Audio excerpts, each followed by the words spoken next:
All right. Okay, welcome everybody. Yeah, sure. Yes. All right. My name is Evelyn Jabry, and I am filling in for Joy Moore to moderate the session today. And this is the second annual Startups and Scholarly Publishing seminar, and it was very successful last year, so we're doing it again this year.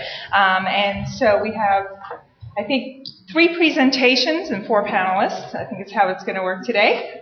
So we're going to get started with Richard Price. And Richard is the founder and CEO of Academica.edu, and I'm going to turn it over to him. Go for it. Thanks.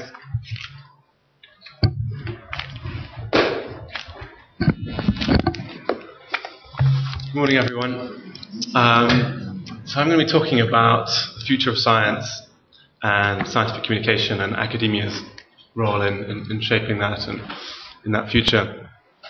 My background is that I did a PhD in Oxford in philosophy and finished that in 2007. And I then had the idea for Academia.edu and sort of wanted to head into the thick of things, so thick of technology things. So I headed out to the Bay Area, which is where I'm based, and we've grown the company since then.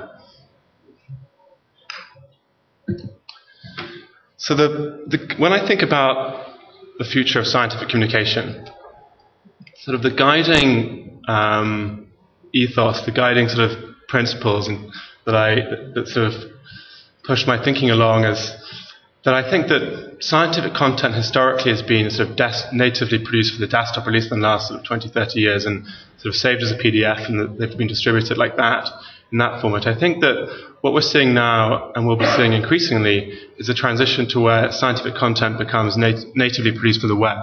It becomes native web. And I think as this transition accelerates, I think we're going to see scientific content inheriting all the characteristics of web content and native web content. And I'm going to be talking about some of those characteristics today. In general, I think it is going to be a brave new world, and I think there are some sort of tremendously exciting opportunities as scientific content starts to inherit these characteristics of native web content. I think that one of them is instant distribution. So on the web at large, we're used to content circulating around the web extremely fast, basically instantly. And in the scientific world, we're used to time lags of roughly 12 months for content to get out. So you submit a paper, and the average time lag before it gets published is roughly 12 months. Sometimes it's longer. I've published papers, and I've definitely experienced longer time lags than that. I think that it's going to be very exciting when we start getting the time lag down from, say, 12 months down to 1 day or less than 1 day. When you see a paper and you want to respond to it, instead of waiting 12 months for your response to come out, but it coming out straight away, and then the response coming back to you straight away, I think the compounded benefits of that kind of speed are really quite huge. A second huge trend that I'm foreseeing is the adoption of rich media in the way scientists share their ideas. So historically, there's been a kind of single mode of publication, more or less, in science, mainly papers, and to some degree books too, in some fields. And I think that the web is inherently supports and facilitates rich media. And I think that there are lots of media types that just didn't make sense in the pre-web world that now are sort of intrinsic to the web. And I think we're going to see those starting to get adopted by scientists. And some of these, some of these are kind of well discussed and concepts like data sets and code. I think you might characterize a standard sort of scientific processes. People get a grant and do some experiments that produces tons of data. They run the code on that data, produce some conclusions, and write those conclusions up in the paper. I think that more and more scientists are clamoring as readers of papers to see the data set behind the paper and to see the code behind the paper, and to scrutinize the inferences that were drawn from that data and maybe draw their own inferences. I think that, as I said, in the pre-web world, it wasn't really feasible to share data sets, but now it's increasingly becoming feasible. I think there are still some challenges which I'm going to address later, namely to do with credit. Most scientists that that I encounter when I ask them why haven't they shared their data set, they say, well, there's just no incentive. There's no reputation metrics. There's no sort of credit for you can't put a data set as a line item on your CV. And I think that's something I'm going to touch on later. Some other things I think that, it's not just rich media, but it's also sort of just changing the format of text, so allowing blog posts and comments and status updates. I think those will become the norm. And I think that, again, there are some challenges around that relating to incentives and credit metrics, but I think that's something I'm going to touch on later as well.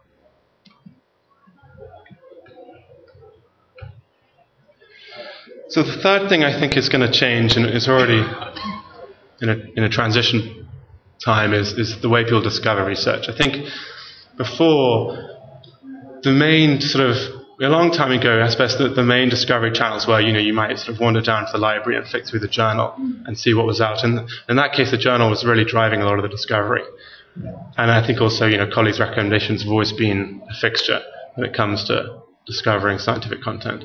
I think that already when you talk to scientists, the way they describe how they discover their research is phenomenal how much has changed.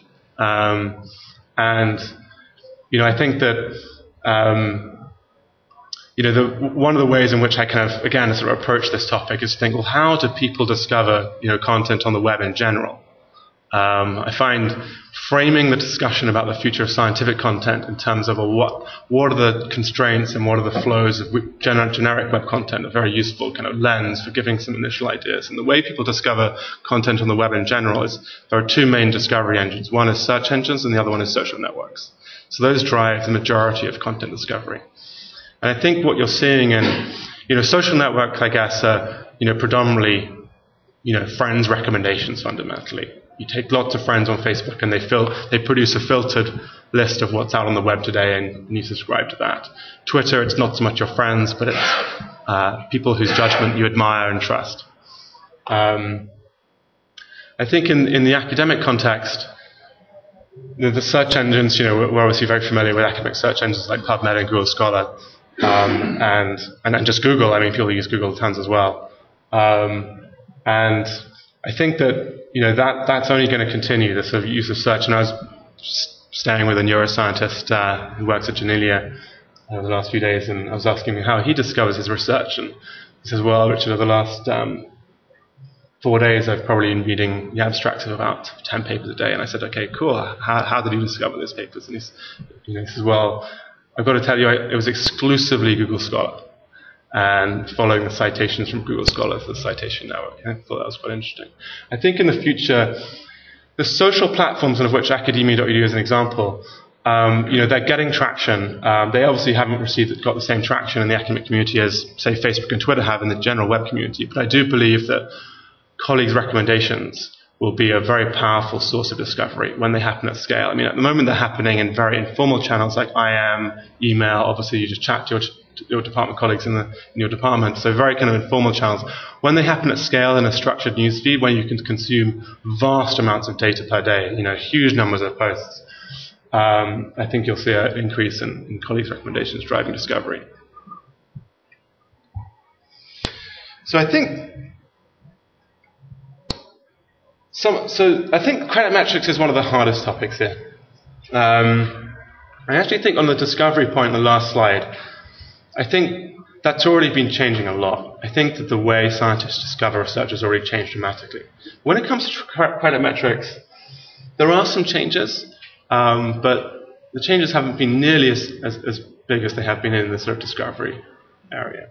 And correspondingly, the credit metrics effect, second slide, which is about rich media, there hasn't been nearly as much disruption and sort of flourishing of different media types in scientific content as you've seen on the rest of the web. And my main thesis for that is credit metrics. So historically, there have kind of mainly been sort of two kinds of credit metrics in science. One is the journal title, so what was the venue of publication, and then in the last sort of, increasingly, I suppose, over the last 20, 30 years, and especially, I think, since Google Scholar opened these counts up as citation counts, and, since those are now public, it's fascinating to see kind of hiring committees use citation counts more and more when evaluating candidates. And I was involved in a lot of hiring decisions, I guess, at Oxford in the philosophy department from about 2005, 2004 to 2011. And it was just fascinating to see how in the early part of that period, these professors who were driving these decisions didn't look at citation counts at all, and at the end, they were really comparing candidates based. One of the factors was citation counts, and of course, it's a caveat emptor situation. You have to know the kind of you have to wield any given metric carefully, whether that's journal titles or credit metrics. You have to know what they really represent.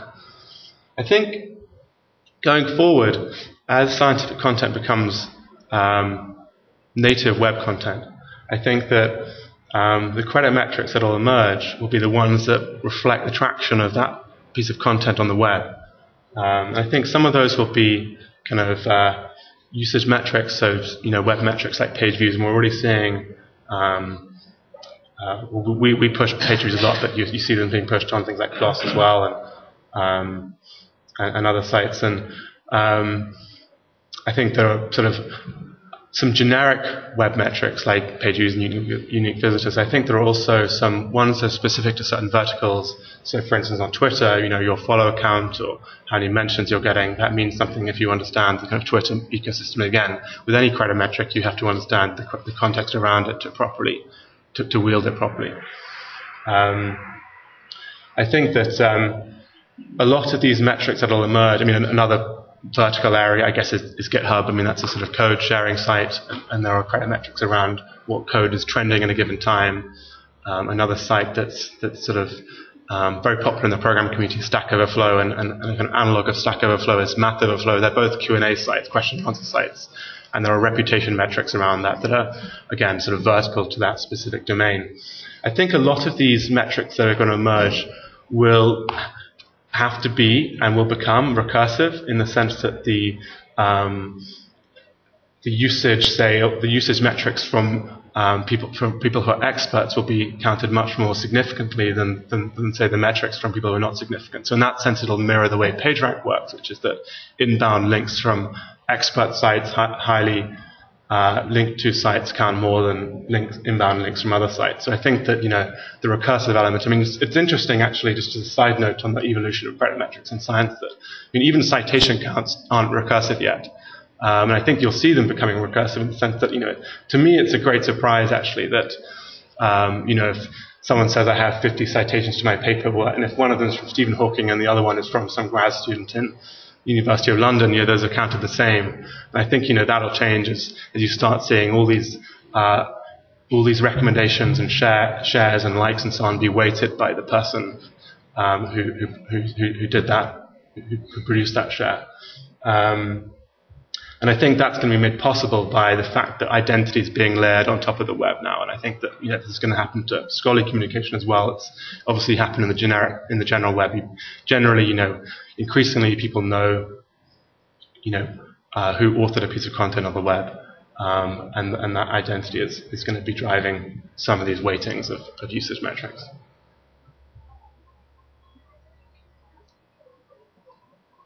So that's those are my thoughts on how things are going to be changing over the next kind of 5-15 years. I'm the founder of Academia.edu, and our mission is to accelerate the world's research. We have about 1.3 million users, and about 4,000 academics join each day. Each month we have about 4 million monthly uniques. Uniques as a unique visitor. So I'm going to talk a little bit about how the app is structured and how users use it. A few anecdotes as well. So this is Steven Pinker, who signed up a couple of years ago. And this is a profile page, it's just the top bit of it. And on your profile page, it's an online presence, for people to discover you and find out about you on the web. You can post various kinds of content. You can ask questions and write answers. You can add status updates. You can add blog posts. You can upload your preprints. And here's a sort of anecdote from a user who benefited from having kind of online presence. So this is Chris Moores, who's a teaching fellow in the history department at Birmingham in the UK. So he joined Academia to create, as in his words, an online contact point, place to share his research, and he sort of noticed the benefits very quickly. He actually wrote into us saying, "Gosh, he was very happy. So this is a very powerful platform. As soon as I joined, someone reached out to me to offer me an expenses paid trip to Canada, and they said, I'd found your profile, and it just looked like you might be interested in this."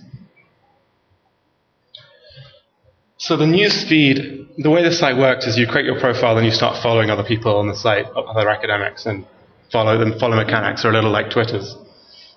They generate a news feed, and a news feed containing all the updates from your friends, people you're following. And also you can tag content like Q&A, questions and answers frames with tags, and the tags you're following also generate news stories.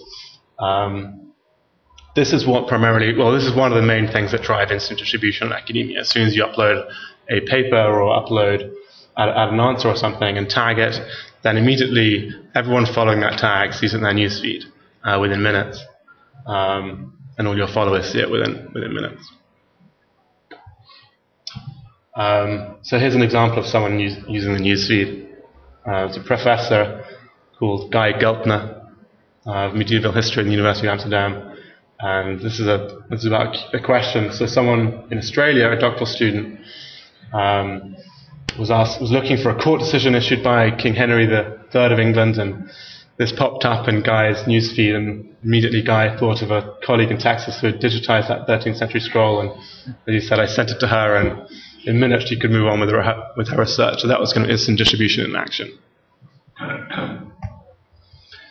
The third aspect of academia, so the first two are profile and newsfeed, the third sort of main plank of the platform is analytics, and here you can kind of see how many page views your profile is getting, how many page views your preprints are getting, and you can also break down the page views by source, by country, and by search engine, and so you can have quite a deep sense of how people are interacting with your research. So here is an anecdote from a guy called Tim Ritchie, who's a lecturer in the Department of Psychology at University of Limerick. And this is about how he's using the analytics, and this reflects a general theme about how our users are using our analytics on the site.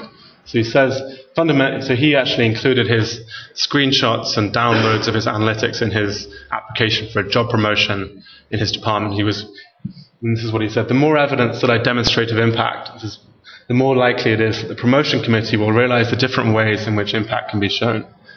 Academia.edu stats prove to some of our committee members that what they help fund, i.e. the work we produce from such funding, actually gets looked for and read and printed. One can glean from Academia.edu stats new ways of conceptualizing research impact. And that's something we hear about.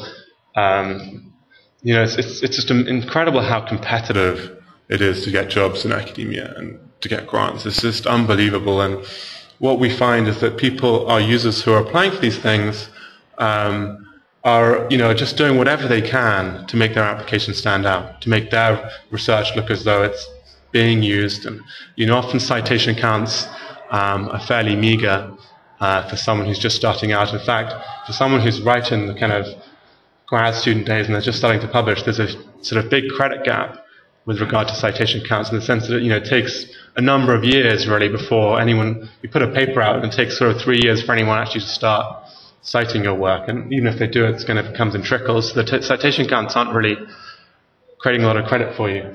But these sorts of metrics, page views and international reach, showing that your work is being read all over the world, is proving very powerful for our users, and it's also very addictive. So that's it. Thank you very much.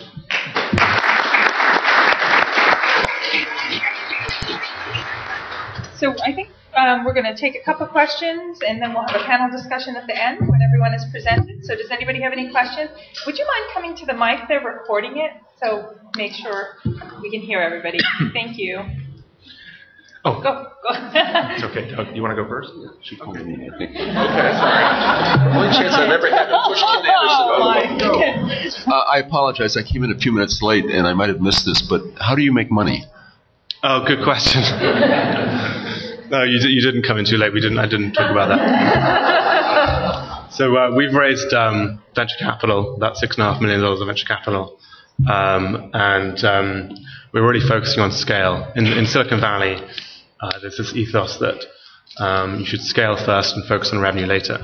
And we think that it's enormously challenging getting to scale with a social media company. It's just absolutely outstandingly challenging. And social media is littered with the dead bodies of people who thought that they'd put a product out and users would come. And, to make an application get to scale and to make users engage with it on a daily basis is fantastically challenging. You have to focus, and the best companies in the Valley have focused all their resources on solving that problem. So that's what we're focusing on, and think about revenue later. So you said something, Richard, at the beginning of your talk that I found I thought was backwards, which is that you think scholarly communication is becoming more like the native web. Yeah. And I actually want you to consider the opposite. Yeah. That the native web is becoming more like scholarly communication. You look at Google, that's essentially the impact factor on a network scale. Google Scholar is a move even further into that. Reputations, identity, all of those things are becoming much more like what we do and much more driven by reputation and impact. So could you comment on that a little bit? Yeah, it's a good point. I mean, I think that, it's undoubtedly true that on the web there's a huge amount of information, and to make sense of it all, these business models these products have had to sort of spring up that help effectively solve the peer review problem. So I mean, I really think of Twitter and Facebook as peer review platforms for web content. And to some degree, you're absolutely right that reflects a concept that has been around in scholarly communication. I think it's a different twist on it. I mean, I think that also PageRank, as we all know, was indeed inspired by Larry Page's reflections on the citation network and the idea that the most authoritative paper is the one that's got the most inbound citations. So I think that there are definitely very similar problems that these domains are tackling, and I think it's fruitful to look at them and have both domains guide your thinking.